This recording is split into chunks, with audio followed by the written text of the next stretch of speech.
Yeah, my esteemed viewers, welcome back. It is your humanitarian professor. I did promise that I was going to drop another video to substantiate and expatiate more on the issues of conflict. So we'll be examining what we call conflict dynamics or dynamics of conflict. Now, in dynamics of conflict, I had earlier made some light as to what causes conflict, but I want to quickly talk about the proximity. I want to quickly talk about what we call greed and grievance. So greed and grievance is a very key factor in conflict. Our leaders certain people consciously decided to be making money from conflict. Some of our leaders, they make money from conflict, and how do they do that? Some will sponsor, crisis situation, and with the crisis situation, because they do not want peace to exist within a particular area or even in the nation, and they are benefiting from the non-peace that is existing. Look at an instance where you find leaders trying to control, say, certain pipeline resources, maybe oil wells and all of that. And so you find them trying to buy ammunitions to give to some boys in that area and empower them. And thereafter, because of greed, there will be grievance. When after their explorations and they have taken the resources of the people and they didn't develop the people, grievance will come. The people will now come back with the same ammunitions they bought for them and now use it to start terrorizing the environment and the nation at large.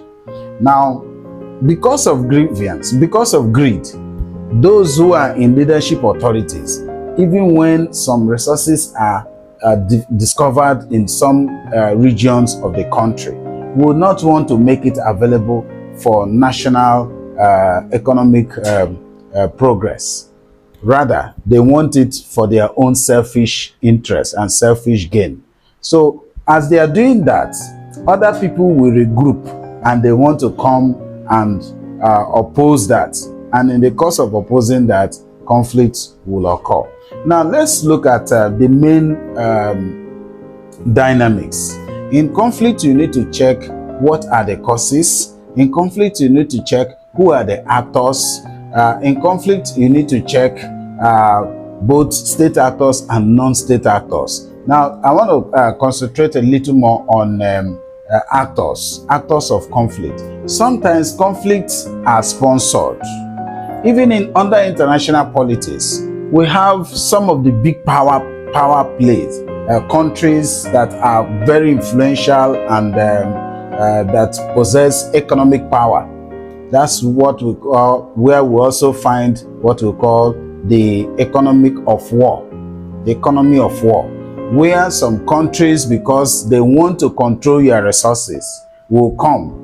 And in as much as the president of that country is not giving them the opportunity to do so, they can go from behind, use some certain forces in that same country and plant some rebel groups or militants to start terrorizing a particular region that is rich, maybe in oil or in uranium, in gold and all of that. So while that is going on, the same country, powerful country, will come back and start writing, paying a visit, diplomatic visit to your president and say, we will help you to fight this insurgency. We will help you to fight these rebel groups and these militants. And what would they do? They say, okay, only for you to allow us, if we supply you ammunition to fight them, you will give us a control of your natural resources.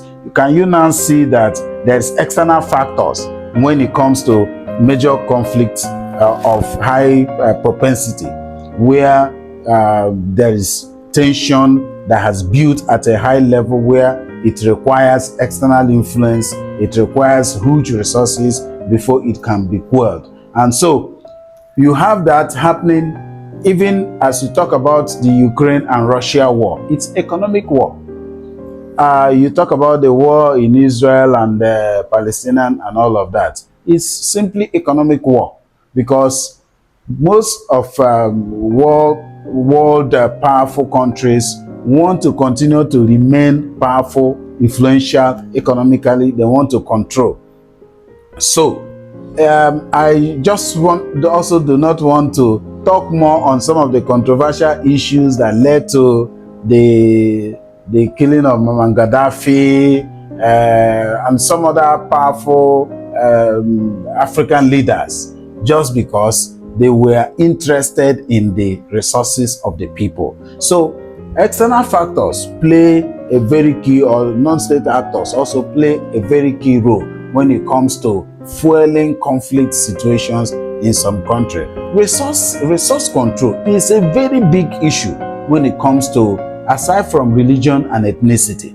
In fact, as a matter of fact, they only hide under religion and ethnicity. They sell religion and ethnicity to the people, to brainwash the people, and tell you that it is the Hausa man, the Yoruba man hates the Hausa man, the Igbo man hates the Hausa man, the Igbo man does not want the Hausa person to be there, or the Yoruba person does not want the Igbo man to be there. And at the end of the day, the people would now begin to follow, because tribe, ethnicity and religion is a natural enemy of the society.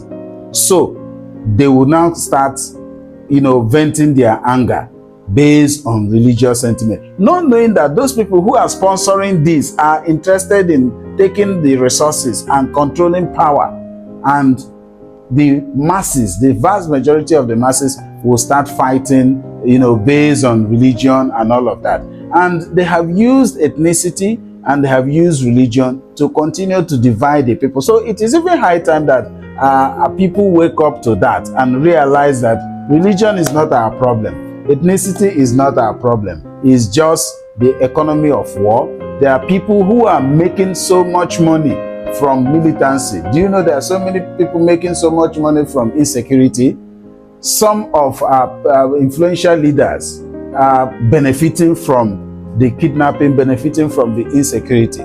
So that is, we can actually, even as a country, we can actually fix the erosion problem, flood problems, but some people wouldn't want it to be solved permanently, because they want the humanitarian crisis to continue to linger, so that they will always have the contract and make the money, have the vote of budgetary allocation to actually do the intervention. So I would like to leave it here. I would like to draw the curtain close for today, and see you again next time. So I want you to continue to subscribe to my channel, share, like, comment, and keep following me everywhere I go, because I'm like MTN, your humanitarian professor, will continue to teach you and will continue to guide you through humanitarian issues that will be of eye-opener to you.